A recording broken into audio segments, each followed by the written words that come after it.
On February 2, 1943, in the Stalingrad pocket of the Soviet Union, Unrecher Adalbert Hull struggled to hold his pencil. He was writing in a hidden diary about one of history's biggest prisoner disasters. "We look like walking skeletons now. Most of our unit is dead from hunger and cold. Now we must surrender to an enemy that despises us deeply." Through the ruins of what used to be apartment buildings, he saw columns of German soldiers stumbling toward Soviet collection points. These men had survived months of brutal urban combat. Now, they were about to enter captivity that would claim the lives of 85,000 out of the 91,000 who surrendered that day. Within 6 months, only 6,000 would still be alive. In contrast, 4,000 miles away in North Africa, another German soldier faced a different fate. Geray Tino Eriksson of the Afrika Korps was captured in Tunisia 3 months later. He wrote in his memoir, "The Reluctant Warrior." "The Americans gave us water, cigarettes, and chocolate. They apologized for the lack of immediate rations, but promised hot food would arrive soon. We were astonished by how well they treated their enemies." These two capture experiences, occurring just months apart in 1943, highlight one of World War II's stark contrasts. Whether a German soldier lived or died largely depended on which Allied force took him prisoner. It was like a geographic lottery where life and death hung in the balance. The statistics tell a clear story. About 3 million German soldiers captured by Soviet forces saw between 100,000 and 110,000 in captivity. The Mashka Commission found a mortality rate of 35.8%. In comparison, fewer than 1,000 out of 425,000 Germans held in American camps perished, resulting in a mortality rate under 1%. Behind these numbers are two fundamentally different views on human worth, the purpose of victory and how to treat defeated enemies. The surrender of the German Sixth Army at Stalingrad marked the start of the largest prisoner disaster in German military history. Field Marshal Friedrich POWs, recently promoted by Hitler in a desperate effort to encourage suicide rather than surrender, entered Soviet captivity on January 31, 1943. The rest of the forces surrendered on February 2, followed by 91,000 skeletal survivors from an army that had once numbered 330,000. Among those captured was Adalbert Hull. His memoir, detailing 7 years as a Soviet prisoner of war after Stalingrad, offers historians one of the most comprehensive accounts of Soviet captivity. As Hull and his fellow soldiers came out of their defensive positions, Soviet troops quickly began stripping them of warm clothing, boots, watches, and anything valuable. Those who tried to resist were shot instantly. The death march from Stalingrad to the transit camps started right away. Men who had survived on minimal rations for weeks were forced to walk for miles in temperatures that plummeted to minus 30 degrees Celsius. Hull recalled, "Men simply collapsed and did not get up. The guards did not shoot them. They did not need to. The cold would finish them in minutes." Meanwhile, a completely different situation was taking place across the Mediterranean. In May 1943, the Afrika Korps, Germany's elite desert fighting unit, surrendered to Allied forces in Tunisia. Among the 275,000 Axis prisoners were some of Germany's most skilled soldiers. These men had driven the British back to Egypt and earned respect from their enemies. The difference in treatment was stark and immediate. American soldiers handling German prisoners adhered closely to Geneva Convention protocols. The prisoners received medical checks, food, water, and shelter. The International Red Cross was informed of their capture, ensuring families were aware of their plight. Lieutenant Wolfgang Fischer wrote to his family from American captivity, saying, "They fed us white bread, real coffee, and meat, foods we had not seen in months. We thought it was propaganda, just a show to impress us. We could not believe this was their standard military ration." While thousands of prisoners from Stalingrad perished in Soviet transit camps, prisoners from the Afrika Korps were being organized for transport to permanent facilities with medical care, regular meals, and oversight from the Red Cross. The transport to permanent camps revealed the intentions and capabilities of each captor. For Soviet-captured Germans, the journey became a tool of mass death. In contrast, for American-captured Germans, it highlighted industrial efficiency and surprising humanity. The Soviet transport of German prisoners showcased both revenge and disarray. The Soviet railway system, ravaged by the German invasion and overwhelmed, prioritized military supplies over the well-being of the prisoners. When trains were available, Germans were crammed into unheated cattle cars meant for cargo. Survivor testimonies gathered by the Maschke Commission reveal that prisoners were packed so tightly they had to take turns sitting. There were no toilet facilities, prisoners had to cut holes in the floor or use corners. Water was scarce, sometimes thrown through the doors while the train was moving. Food consisted of occasional pieces of bread tossed into the cars. Walter Ward, who was captured in 1944, shared his transport experience. He said they started with about 5,000 men marching from the front. When they reached the railhead, only 3,500 remained. During the train journey to the camp, they lost hundreds more. Death was always present.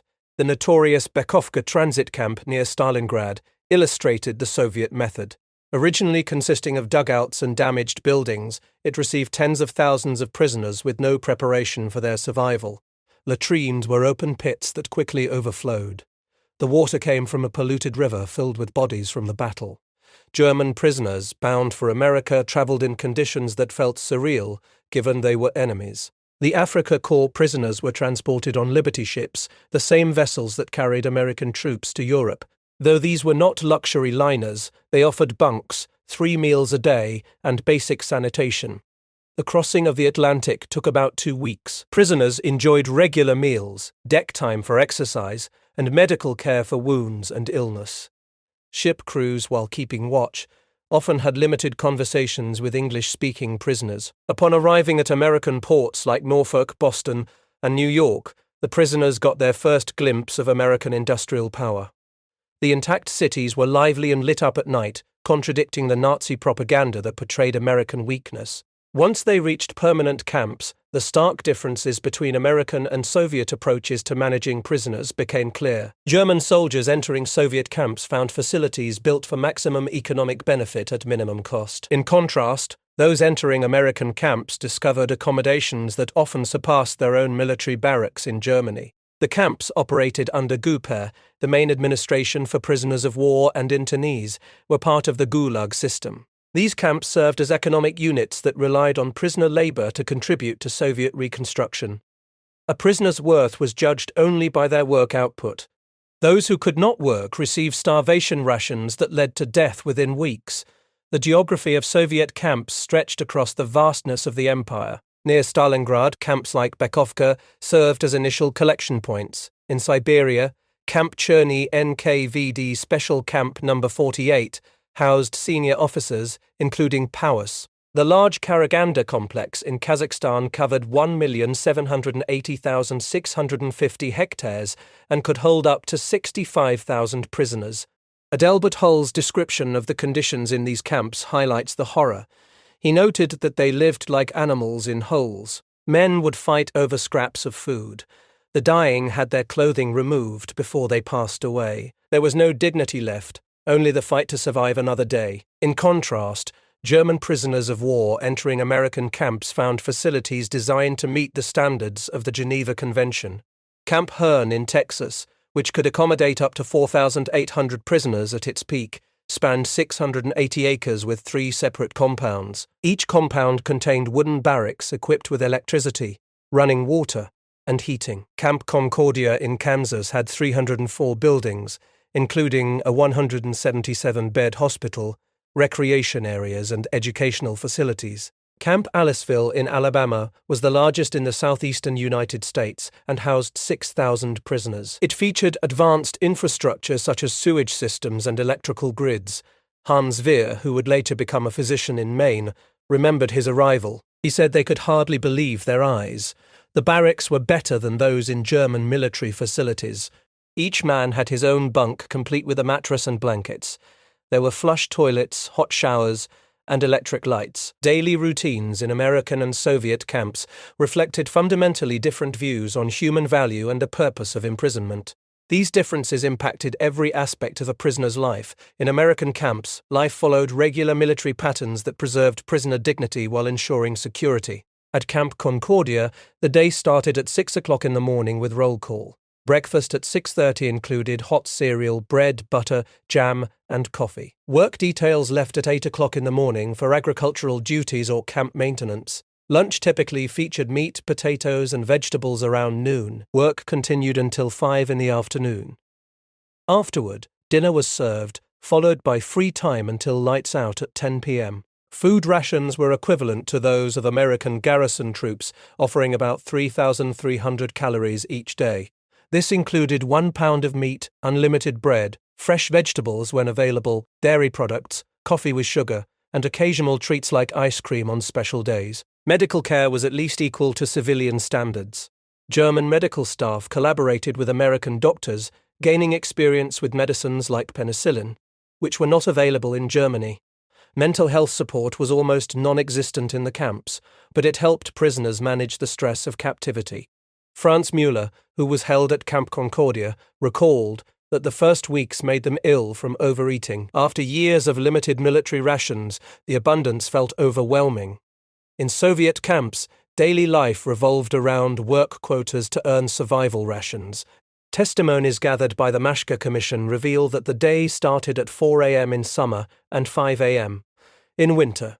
Breakfast consisted of hot water with a few grains of cereal and 200 grams of black bread. Work spanned from 10 to 16 hours, depending on the season and urgency of tasks.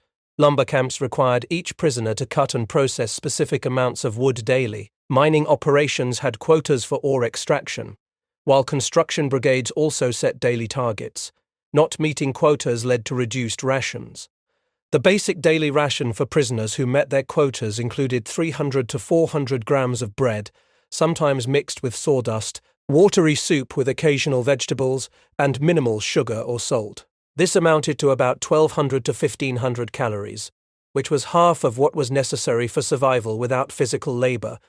Hinrich Brandt, who endured 5 years in several camps, testified that they became walking skeletons. Men's bodies started consuming themselves, losing fat first, then muscle, and ultimately leading to organ failure. Both American and Soviet systems utilized prisoner labor, but their approaches highlighted deep philosophical differences regarding human value and economic purpose. The American prisoner labor program adhered to strict Geneva Convention guidelines. Prisoners could not be forced to work in hazardous conditions or on military projects. Officers were completely exempt from labor requirements. Enlisted men worked standard 8-hour days with Sundays off. Safety standards for German prisoners of war matched those for American civilian workers. By 1944, more than 300,000 German prisoners of war were employed on American farms and construction sites. They harvested sugar beets in Colorado, picked cotton in Texas, maintained forests in Oregon, and worked in various locations across the nation. The program helped to fill vital labor shortages while giving the prisoners work and wages. They earned 80 cents a day, the same pay as an American private. Although they received camp currency instead of cash, this money could be used to buy items from camp stores or saved for their eventual return home. In 1944 alone, the United States government generated $22 million from prisoner labor contracts. Otto Kraus, who worked on a farm in Nebraska, noted, "The farmer treated us like hired hands, not prisoners. We had lunch with his family, learned American farming techniques, and were entrusted with expensive tools." In contrast, Soviet labor programs operated on very different principles. Work served as punishment and exploitation rather than opportunity. The types of labor reflected Soviet reconstruction goals and how disposable prisoners were viewed. Logging in Siberian forests led to thousands of deaths from exposure and fatigue. Prisoners toiled in temperatures that plummeted to negative 40 degrees Celsius with very little protective gear. Mining work was especially dangerous, with uranium mines lacking safety equipment and coal mines prone to collapse. Construction crews rebuilt Soviet cities in harsh weather. Reinhold Braun shared his experience of relentless exploitation. Initially, they had to load 2 train cars with wood in a single shift. Later, the requirement was raised to 3 cars. They were forced to work 16-hour days, including Sundays and holidays. This economic calculation was intentional. Soviet officials realized that harsh labor combined with poor nutrition would lead to prisoner deaths. However, they believed that maximizing labor before dying was more cost-effective than ensuring long-term health for prisoners. The treatment of officer prisoners highlighted how each system viewed international law and military tradition. The Geneva Convention excluded officers from forced labor and guaranteed them better living conditions. American camps adhered to these rules closely. Soviet camps selectively ignored them, often driven by political motives. In American camps, German officers lived in separate areas with greater privileges. For instance, Camp Trinidad in Colorado housed 2,000 officers, including notable members of the German military. German nobility, doctors and professors, enjoyed individual rooms, large libraries, and extensive educational programs. High-ranking officers received special attention. At Camp Clinton in Mississippi, 3 German admirals and 40 generals lived in individual bungalows with private gardens. They could correspond with their families through Red Cross channels and wrote memoirs that became important historical resources. The treatment of German officers by the Soviet Union varied greatly based on their propaganda value. Many officers, especially SS officers, were executed upon capture. Those who survived faced a complex system of treatment. Field Marshal Pallas received special treatment at Special Camp No. 48. He lived in a private room with adequate food and access to Soviet media, but this comfort came with a cost. Soviet authorities wanted him to join the National Committee for a Free Germany.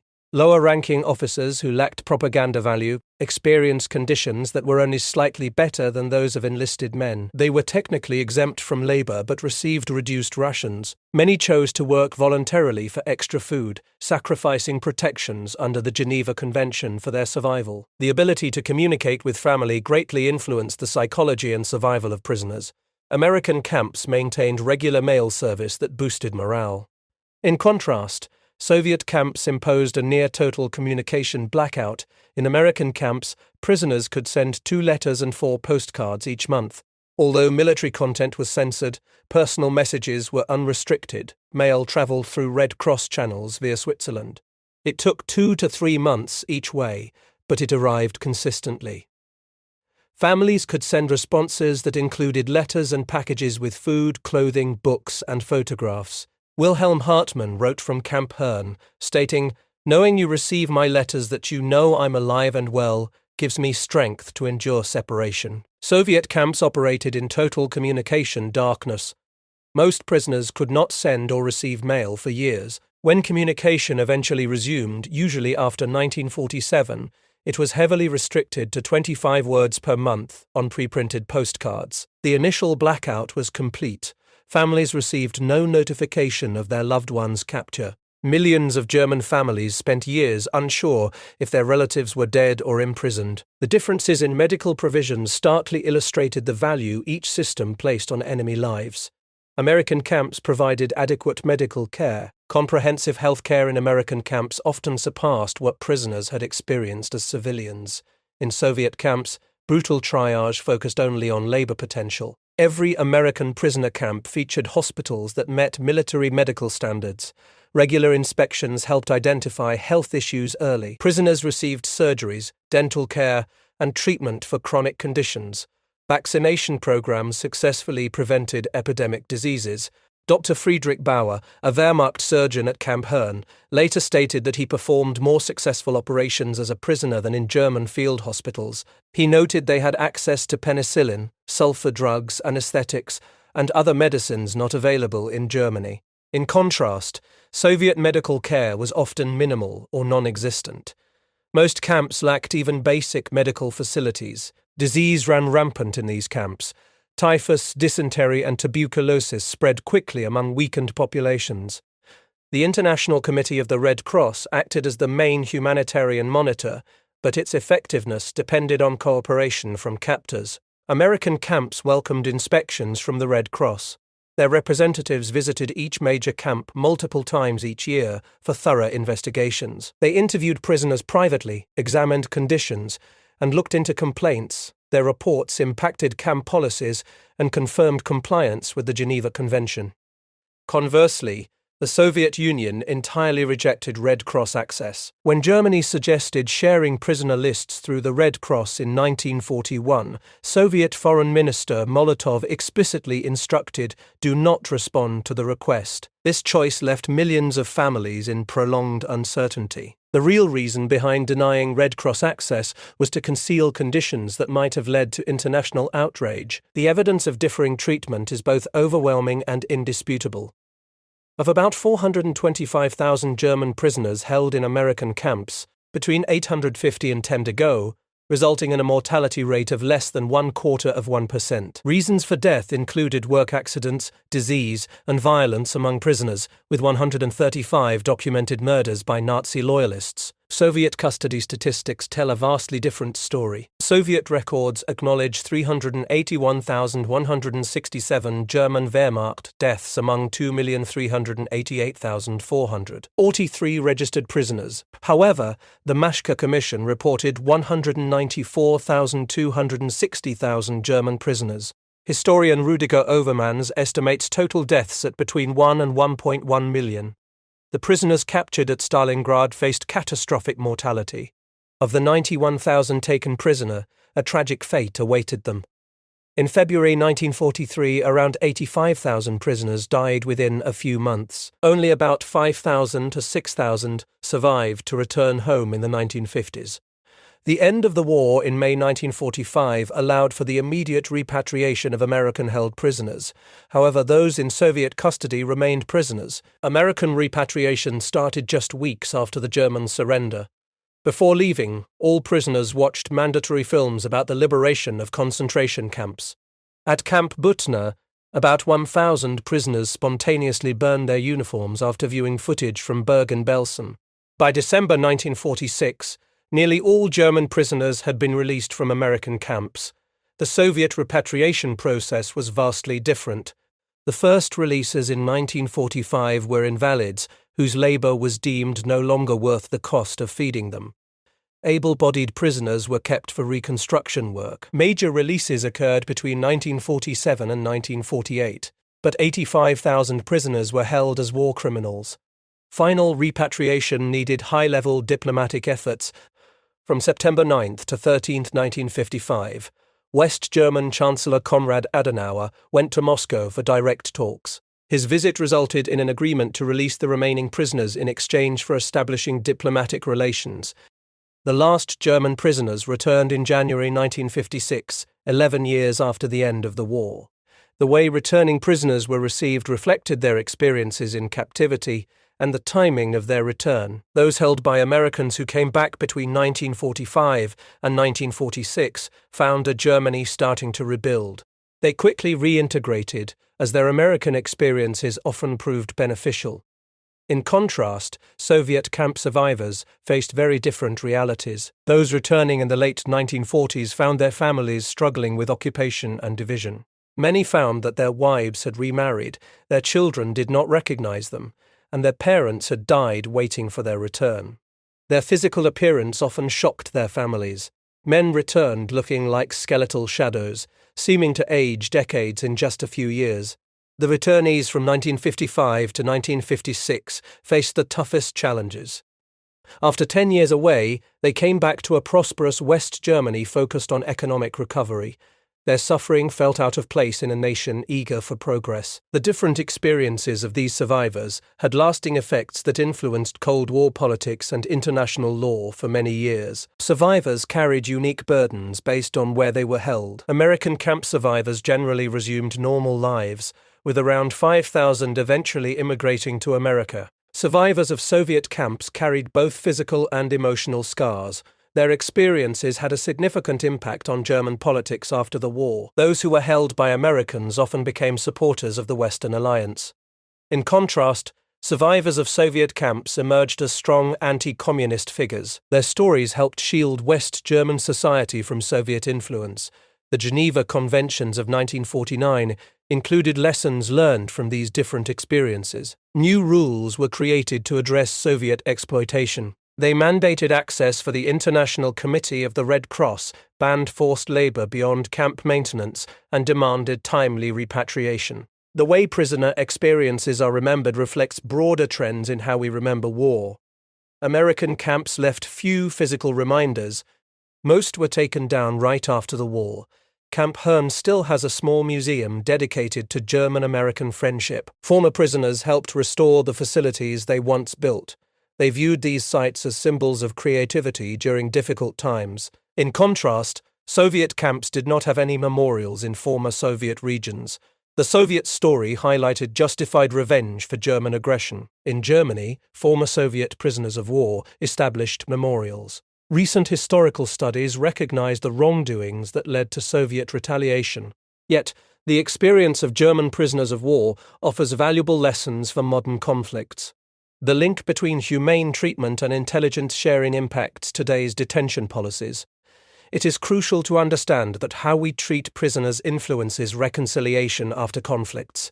This seems to shape military planning. Current military doctrine acknowledges that tactical actions come with strategic implications. The narrative of German prisoners in American and Soviet camps raises essential questions about the meaning of victory and human dignity in defeat. It makes us think about the responsibilities that come with power. The numbers tell a clear story. American camps saved 99% of prisoners' lives, allowing them to aid in post-war reconstruction. Conversely, Soviet camps resulted in the deaths of over 1 million individuals, leaving behind lasting trauma. Yet beyond these statistics lie personal stories that reveal deeper truths about political systems and moral choices. The American approach, rooted in democratic principles and law, showed that military strength does not have to lead to moral compromise.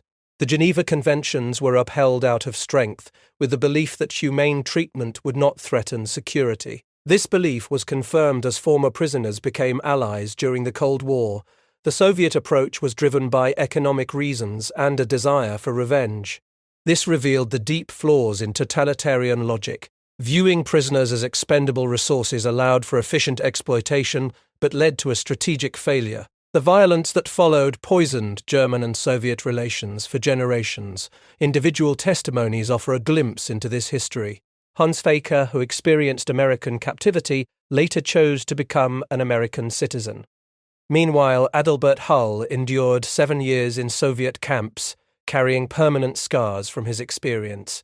Their contrasting outcomes, multiplied by millions, created collective memories that shaped entire nations. The fountain built by German prisoners still stands at Camp Hearn in Texas. It serves as a monument to humanity amidst conflict. In contrast, the mass graves in Siberia remain mostly unmarked. They stand as reminders of calculated exploitation.